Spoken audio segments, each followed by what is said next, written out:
Hello, good evening everyone. I am Generous B. Sabariano with my group mates Imi Silva and Vienna Lee Tampus. Tonight we will tackle about the Unit 4 Lesson 2, which is all about the K to 12 Enhanced Basic Education, its features, and the implementing of rules and regulations of Enhanced Basic Education Act of 2013. So, without further ado, let's get started.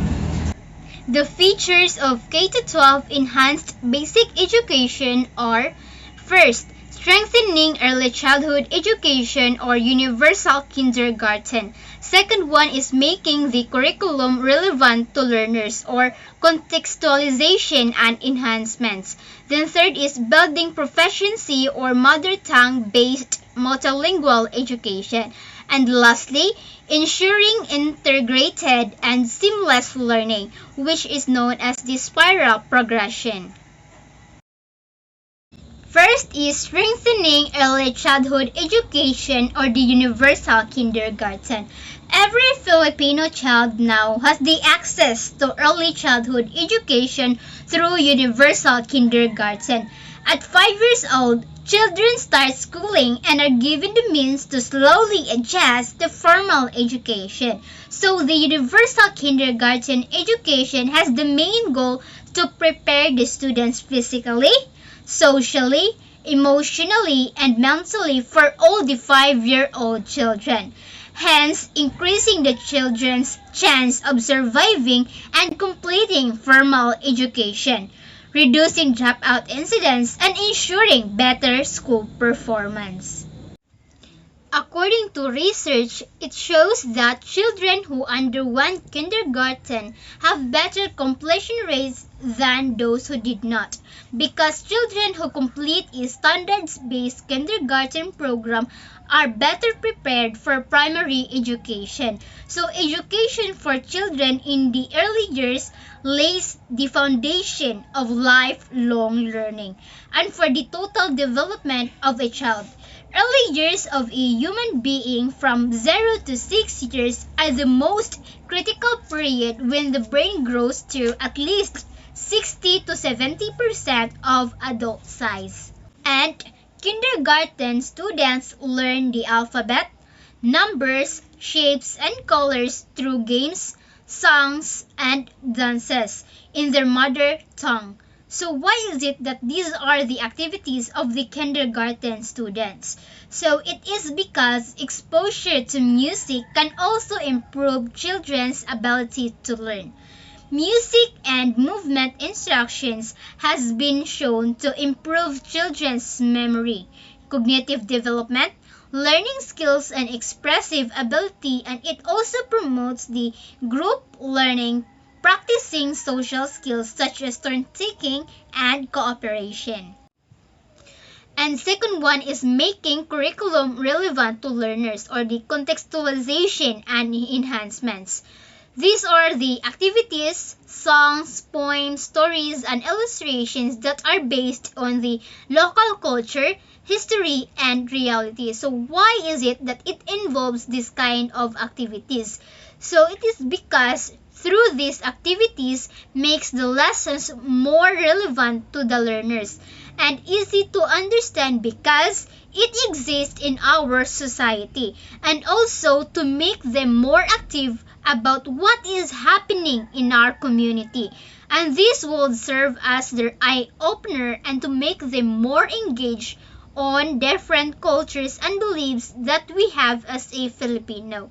And lastly, through these activities, we can preserve our literary works and history for the future generation. And third one is student acquire in-depth knowledge, skills, values, and attitudes through continuity and consistency across all levels and subjects, because every now and then the curriculum is evolving, changing, and updating the information to help the students to become more knowledgeable and mold them to be globally competitive individuals equipped with appropriate knowledge, skills, and attitudes along the way that will help them for their future career. Next is discussions on issues such as disaster risk reduction, climate change adaptation, and information and communication technology or ICT are included in the enhanced curriculum. So why do we need to study disaster preparedness and risk reduction in school? So it prepares both teachers and students for potential disasters, thereby reducing the impact of the said disasters.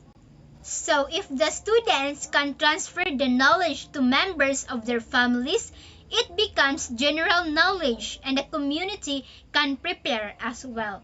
And ICT are included in the enhanced curriculum because we are living in the modern world where technology is important, most especially in terms of education, because ICT permits all aspects of life, providing newer, better, and quicker ways for people to interact, network, seek help, gain access to information, and learn.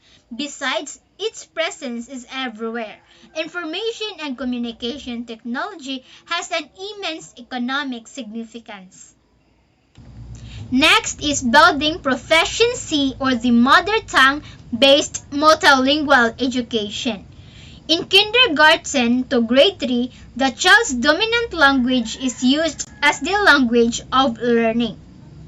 First, what is mother tongue based multilingual education? So, it is a form of education that emphasizes the use of language of our home as a medium of instruction. And through this, it would establish equitable educational opportunities for speakers of indigenous languages. And now, let's move to implementing rules and regulations of the Enhanced Basic Education Act of 2013 or Republic Act number 10533. Pursuant to Section 16 of Republic Act number 10333 entitled An Act Enhancing the Philippine Basic Education System by strengthening its curriculum and increasing the number of years for basic education, appropriating funds therefore and for other purposes, otherwise known as the Enhanced Basic Education Act of 2013, approved on May 15, 2013, and which took effect on June 8, 2013. The Department of Education or DepEd, the Commission on Higher Education or CHED, and the Technical Education and Skills Development Authority or TESDA hereby issued the following rules and regulations to implement the provision of the Act.